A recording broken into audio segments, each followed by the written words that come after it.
সবেমাত্র বাড়ি ফিরলাম কলেজ থেকে। এই যে আমার কলেজের আইডেন্টি কার্ড অলরেডি আমার গলায় এখনো রয়েছে। তো কিছু কথা আমার সবাইকে জানানো প্রয়োজন ছিল, তাই আমি জানাচ্ছি।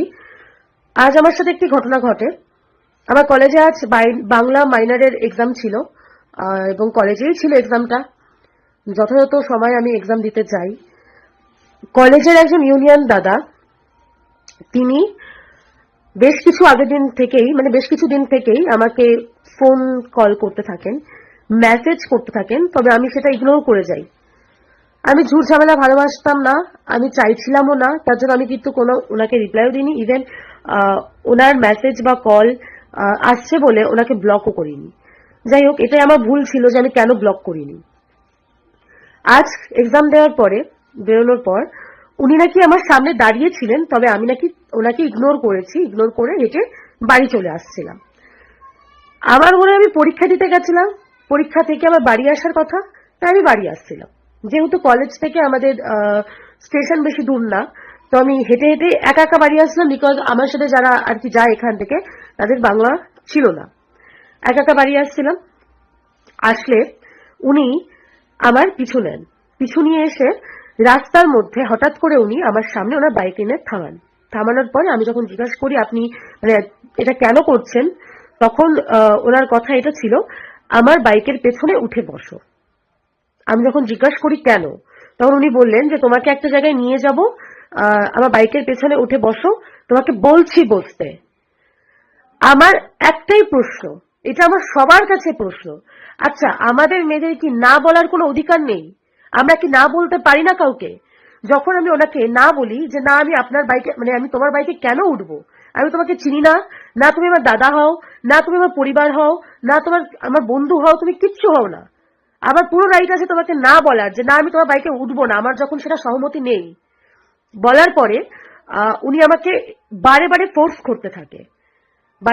করতে থাকে, উনি গাড়ি থেকে নামতেও শুরু করেন। আমি জানি না উনি কি করতে চাইছিলেন, হয়তো আমার হাত ধরে টানতে চাইছিলেন বা কিছু একটা করতে চাইছিলেন। ভাগ্যবশত এবং জানি না হয়তো কপাল জোরে সেই মুহূর্তে ওই রাস্তা দিয়েই পেছন দিয়ে আরো 5-6টা ছেলেরা আমাদের সাথেই পড়ে, তারা বোধহয় আমার মতনই তারা বাড়ি ফিরছিল। যখন তাদেরকে উনি দেখেন, তখন উনি আবার ওনার বাইকে ওঠেন। উঠে সে আমাকে আবার বললেন যে তুমি কি আমার বাইকের পেছনে বসবে কি বসবে না। আমি যখন বললাম না আমি বসবো না, উনি তখন বাইকটাকে সামনে নিয়ে গিয়ে বাইকটাকে রিভার্স করে উনি আমাকে জাস্ট আমার মুখের দিকে আঙুল করে আমাকে বললেন, কাজটা তুমি ভালো করলে না, এর একটি ফলাফল কিন্তু তোমার পেতে হবে, বা তোমাকে আমি দেখে নেব। এই দুটো ওয়ার্ড বলে উনি জাস্ট ওখান থেকে চলে গেলেন। আর সেই মুহূর্তে আমি আমার বান্ধবী একজন আছে রিমি, তার কিছুক্ষণ আগে মুহূর্তে ও কিছুটা সাক্ষী আছে, কারণ ওর সাথে আমি ভিডিও কলে কথা বলছিলাম এবং বাড়ি ফিরছিলাম, এবং ও ভিডিও কলে ছিল যখন ওই দাদাটি এসেছিল, তো কিছুটা মুহূর্তে ও ছিল। তবে আজ আমার সাথে যে ঘটনাটি ঘটেছে, সত্যি কথা বলতে আমার মনে হয় কলেজেও আমরা যেতে পারবো না, পড়াশোনাটুকুও আমাদের হয়তো হবে না। কারণ আমরা যখন প্রতিবাদ করতে নামবো তখন আমাদের কসবা অথবা আরজি করের মতন ঘটনা ঘটবে। প্রতিবাদ না করলে লোকে বলবে তুমি তাহলে কেন প্রতিবাদ করলে না। আমি ঠিক বুঝে উঠতে পারছি না যে আমরা মেয়ে হয়ে জন্মটা কেন হলাম। আমার প্রশ্ন করা উচিত ছিল আমার মা বাবাকে, যে কেন তারা মেয়ে হয়ে আমাকে জন্ম দিলেন, আমি মেয়ের সন্তান হয়ে কেন জন্ম নিলাম। কারণ আমি তো প্রতিবাদ করতে পারবো না। প্রতিবাদ করতে গেলে তখন হাজারো মানুষের হাজারো কথা, কি হয়েছিল, কেন হয়েছিল, কেন, কিসের জন্য। সামনে 9ই ফেব্রুয়ারি সেই আরজি করের তিলোত্তমার জন্মদিন। তাহলে এই জন্মদিনটা কি তার বেঁচে থাকার কোনো অধিকার ছিল না?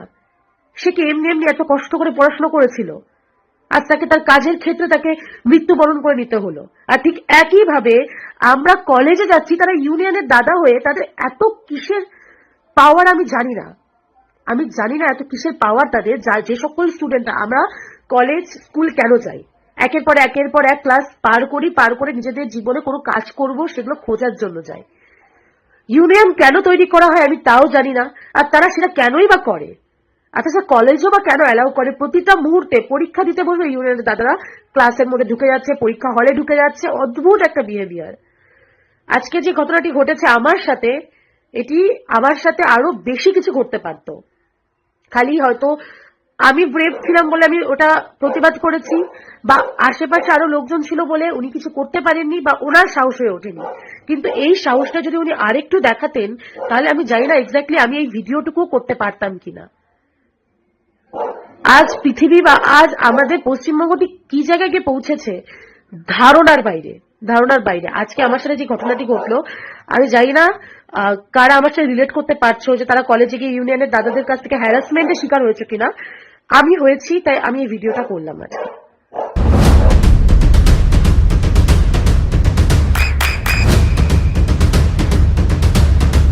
বৃষ্টিতে স্বস্তি।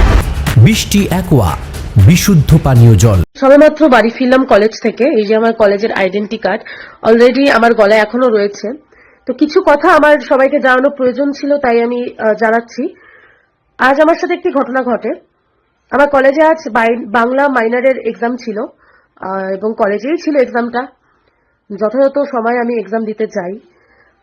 কলেজের একজন ইউনিয়ন দাদা, তিনি বেশ কিছু দিন থেকেই আমাকে ফোন কল করতে থাকেন, মেসেজ করতে থাকেন, তবে আমি সেটা ইগনোর করে যাই। আমি ঝুট ঝামেলা ভালোবাসতাম না, আমি চাইছিলামও না, তার জন্য আমি কিন্তু কোনো ওনাকে রিপ্লাইও দিইনি। ইভেন ওনার মেসেজ বা কল আসছে বলে ওনাকে ব্লকও করিনি। যাই হোক, এটাই আমার ভুল ছিল যে আমি কেন ব্লক করিনি। আজ এক্সাম দেওয়ার পরে বেরোনোর পর উনি নাকি আমার সামনে দাঁড়িয়েছিলেন, তবে আমি নাকি ওনাকে ইগনোর করেছি, ইগনোর করে হেঁটে বাড়ি চলে আসছিলাম। আমার মনে হয় আমি পরীক্ষা দিতে গেছিলাম, পরীক্ষা থেকে আমার বাড়ি আসার কথা, তাই আমি বাড়ি আসছিলাম। যেহেতু কলেজ থেকে আমাদের স্টেশন বেশি দূর না, তো আমি হেঁটে হেঁটে একা একা বাড়ি আসলাম, বিকজ আমার সাথে যারা আর কি যায় এখান থেকে তাদের বাংলা ছিল না। একা একা বাড়ি আসছিলাম। আসলে উনি আমার পিছু নেন, পিছু নিয়ে এসে রাস্তার মধ্যে হঠাৎ করে উনি আমার সামনে ওনার বাইক এনে থামান। থামানোর পরে আমি যখন জিজ্ঞাসা করি আপনি মানে এটা কেন করছেন, তখন ওনার কথা এটা ছিল, আমার বাইকের পেছনে উঠে বসো। আমি যখন জিজ্ঞাসা করি কেন, তখন উনি বললেন যে তোমাকে একটা জায়গায় নিয়ে যাব, আমার বাইকের পেছনে উঠে বসো, তোমাকে বলছি বসতে। আমার একটাই প্রশ্ন, এটা আমার সবার কাছে প্রশ্ন, আচ্ছা আমাদের মেয়েদের কি না বলার কোনো অধিকার নেই? আমরা কি না বলতে পারি না কাউকে? যখন আমি ওনাকে না বলি যে না আমি আপনার বাইকে আমি তোমার বাইকে কেন উঠবো, আমি তোমাকে চিনি না, না তুমি আমার দাদা হও, না তুমি আমার পরিবার হও, না আমার বন্ধু হও, তুমি কিচ্ছু হও না। আমার পুরো রাইট আছে তোমাকে না বলার যে না আমি তোমার বাইকে উঠবো না, আমার যখন সেটা সহমতি নেই। বলার পরে উনি আমাকে বারে বারে ফোর্স করতে থাকে, বারে বারে ফোর্স করতে থাকে। উনি গাড়ি থেকে নামতে শুরু করেন। আমি জানি না উনি কি করতে চাইছিলেন, হয়তো আমার হাত ধরে টানতে চাইছিলেন বা কিছু একটা করতে চাইছিলেন। ভাগ্যবশত এবং জানি না হয়তো কপাল জোরে সেই মুহূর্তে ওই রাস্তা দিয়েই পেছন দিয়ে আরো 5-6টা ছেলেরা আমাদের সাথেই পড়ে, তারা বোধহয় আমার মতনই তারা বাড়ি ফিরছিল। যখন তাদেরকে উনি দেখেন, তখন উনি আবার ওনার বাইকে ওঠেন, উঠে সে আমাকে আবার বললেন যে তুমি কি আমার বাইকের পেছনে বসবে কি বসবে না। আমি যখন বললাম না আমি বসবো না, উনি তখন বাইকটাকে সামনে নিয়ে গিয়ে বাইকটাকে রিভার্স করে উনি আমাকে জাস্ট আমার মুখের দিকে আঙুল করে আমাকে বললেন, কাজটা তুমি ভালো করলে না, এর একটি ফলাফল কিন্তু তোমার পেতে হবে, বা তোমাকে আমি দেখে নেব। এই দুটো ওয়ার্ড বলে উনি জাস্ট ওখান থেকে চলে গেলেন। আর সেই মুহূর্তে আমি আমার বান্ধবী একজন আছে রিমি, তার কিছুক্ষণ আগে মুহূর্তে ও কিছুটা সাক্ষী আছে, কারণ ওর সাথে আমি ভিডিও কলে কথা বলছিলাম এবং বাড়ি ফিরছিলাম, এবং ও ভিডিও কলে ছিল যখন ওই দাদাটি এসেছিল, তো কিছুটা মুহূর্তে ও ছিল। তবে আজ আমার সাথে যে ঘটনাটি ঘটেছে, সত্যি কথা বলতে আমার মনে হয় কলেজেও আমরা যেতে পারবো না, পড়াশোনাটুকুও আমাদের হয়তো হবে না। কারণ আমরা যখন প্রতিবাদ করতে নামবো, তখন আমাদের কসবা অথবা আরজি করের মতন ঘটনা ঘটবে। প্রতিবাদ না করলে লোকে বলবে তুমি তাহলে কেন প্রতিবাদ করলে না। আমি ঠিক বুঝে উঠতে পারছি না যে আমরা মেয়ে হয়ে জন্মটা কেন হলাম। আমার প্রশ্ন করা উচিত ছিল আমার মা বাবাকে, যে কেন তারা মেয়ে হয়ে আমাকে জন্ম দিলেন, আমি মেয়ের সন্তান হয়ে কেন জন্ম নিলাম। কারণ আমি তো প্রতিবাদ করতে পারবো না। প্রতিবাদ করতে গেলে তখন হাজারো মানুষের হাজারো কথা, কি হয়েছিল, কেন হয়েছিল, কেন, কিসের জন্য। সামনে 9ই ফেব্রুয়ারি সেই আরজি করের তিলোত্তমার জন্মদিন। তাহলে এই জন্মদিনটা কি তার বেঁচে থাকার কোনো অধিকার ছিল না? সে কি এমনি এমনি এত কষ্ট করে পড়াশোনা করেছিল? আজ তাকে তার কাজের ক্ষেত্রে তাকে মৃত্যুবরণ করে নিতে হলো। আর ঠিক একইভাবে আমরা কলেজে যাচ্ছি, তারা ইউনিয়নের দাদা হয়ে তাদের এত কিসের পাওয়ার আমি জানি না, এত কিসের পাওয়ার তাদের, যে সকল স্টুডেন্টরা আমরা কলেজ স্কুল কেন যাই, একের পর এক ক্লাস পার করে নিজেদের জীবনে কোনো কাজ করব সেগুলো খোঁজার জন্য যাই। ইউনিয়ন কেন তৈরি করা হয় আমি তাও জানি না, আর তারা সেটা কেনই বা করে। আচ্ছা, কলেজও বা কেন অ্যালাউ করে? প্রতিটা মুহূর্তে পরীক্ষা দিতে বসবে ইউনিয়নের দাদারা ক্লাসের মধ্যে ঢুকে যাচ্ছে, পরীক্ষা হলে ঢুকে যাচ্ছে, অদ্ভুত একটা বিহেভিয়ার। আজকে যে ঘটনাটি ঘটেছে আমার সাথে, এটি আমার সাথে আরো বেশি কিছু ঘটতে পারত। খালি হয়তো আমি ব্রেভ ছিলাম বলে আমি ওটা প্রতিবাদ করেছি, বা আশেপাশে আরো লোকজন ছিল বলে উনি কিছু করতে পারেননি, বা ওনার সাহস হয়ে ওঠেনি। কিন্তু এই সাহসটা যদি উনি আরেকটু দেখাতেন, তাহলে আমি জানি না এক্স্যাক্টলি আমি এই ভিডিওটুকু করতে পারতাম কিনা। আজ পৃথিবী বা আজ আমাদের পশ্চিমবঙ্গটি কি জায়গায় গিয়ে পৌঁছেছে, ধারণার বাইরে। আজকে আমার সাথে যে ঘটনাটি ঘটলো, আমি জানি না কারা আমার সাথে রিলেট করতে পারছো যে তারা কলেজে গিয়ে ইউনিয়নের দাদাদের কাছ থেকে হ্যারাসমেন্টের শিকার হয়েছে কিনা। আমি হয়েছি, তাই আমি এই ভিডিওটা করলাম আজকে। নদিয়ার সবথেকে বড় English medium school JRS public school প্রায় ৩৫ বিঘা জমির ওপর গড়ে উঠেছে বিশাল ক্যাম্পাস। নার্সারি থেকে শুরু করে উচ্চ মাধ্যমিক, ITI college, law college, BEd college, ভর্তি চলছে জেআরএস পাবলিক। ব্যালকনি বা সিঁড়ির রেলিং, মডিউলার কিচেন বা ড্রয়িং রুম, এক কথায় আপনার স্বপ্নের বাড়িকে করে তুলুন আরো সুন্দর।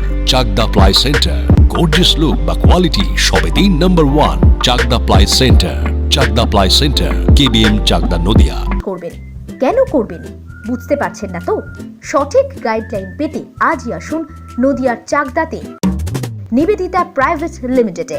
Nivedita private limited, marketing and distribution service. Chakdah aluminium centre, ply, কাঁচ, laminates, kitchen fittings, door lock, window ও অ্যালুমিনিয়ামের খুচরো ও পাইকারি বিক্রেতা। Chakdah aluminium centre, Purbalalpur 50 number রেলগেটের পাশে, চাকদা, নদিয়া। হোমওয়ার্কটা করেছো? হ্যাঁ স্যার।